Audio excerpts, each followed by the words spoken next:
This video is brought to you by Squarespace. A polarizing filter is something that I always carry with me when I'm taking photos. There are a lot of different filters, but the polarizing filter is definitely my favorite one. It's a very powerful filter and you can create amazing looking images with it. Wondering when and how to use it? You have come to the right place. You're going to learn something new and exciting. So without wasting any time, let's get started. The basic concept of a circular polarizing filter is you rotate the filter and the reflections, the atmospheric haze gets reduced. You also get much better contrast and colors in your images. This is one of the filters that is very widely used in landscape photography, in architecture photography, and even some of the product and food photographers also use it. To use or not to use a polarizer is the question. Let's address the first one. If there are any kind of reflections in your images that you either want to get rid of or change it a bit, you should use a polarizer. There's no way you can do it in editing.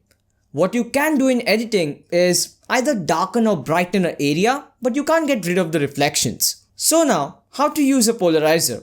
Obviously, attach it to the lens first and then see the live view of your camera. I won't prefer using the viewfinder because it's a bit small to see the effect very clearly. You start rotating the filter till you're happy with the result. The more you rotate, more polarization you get. And it's not always necessary to use maximum polarization. It depends on the result you want. Sometimes even a bit of polarization works great. What I do most of the times is I take the same picture with different polarization and then later when I go home, I select the best out of them.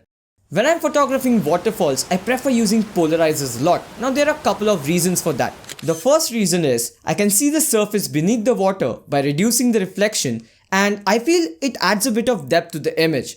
And the second one is to remove the reflections from the wet rocks.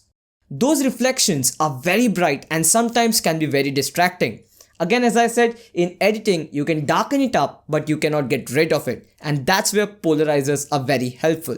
Since the polarizing filter reduces the reflections, the haze, you're able to see the colors beneath it more clearly, and that's why you get saturated colors and more contrast. Now the question is, you can increase the saturation and contrast in editing, agreed, but this is something different. When you're increasing the saturation of any particular image, what you're basically doing is you're increasing the intensity of the existing colors.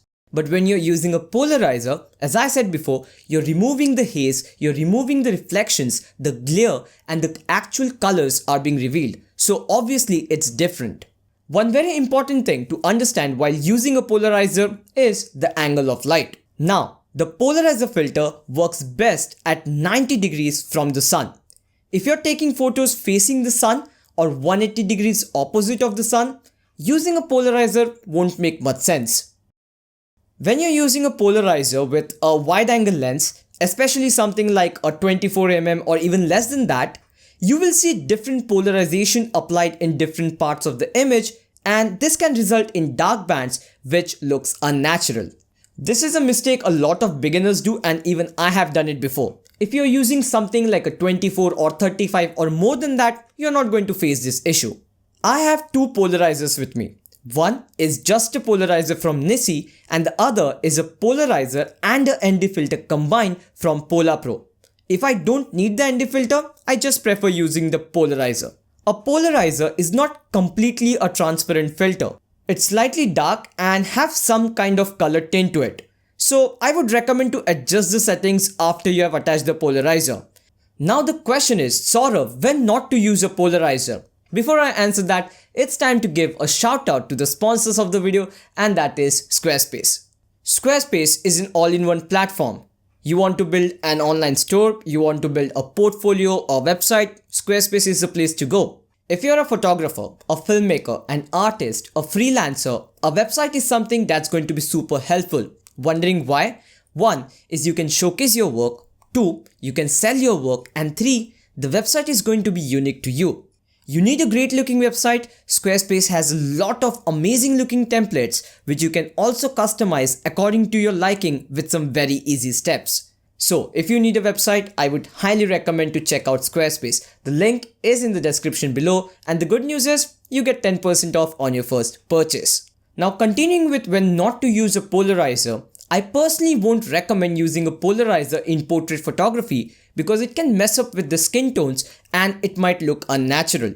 But if you're into landscape or architecture or any kind of product shoot, a polarizer is going to be a very handy tool to get rid of those glare and reflections. It's a very small filter but very powerful. Before using it, I used to believe I can do the same thing in editing, but after using the polarizer, I have realized how useful it is. But at the same time, you should be also aware of the side effects and how to use a polarizer, otherwise it can mess up with the images.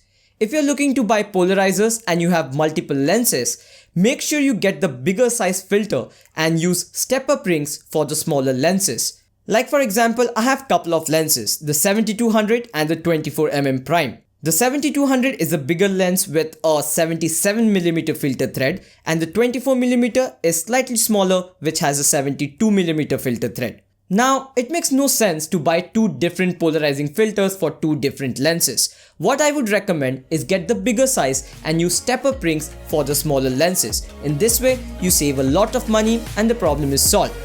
That's it from this video guys. I hope you people enjoyed the video and learned something from it. And if you did, press the like button. If you're new to the channel, you should know what you should do. Subscribe to the channel. I'll talk to you guys in the next one. Bye.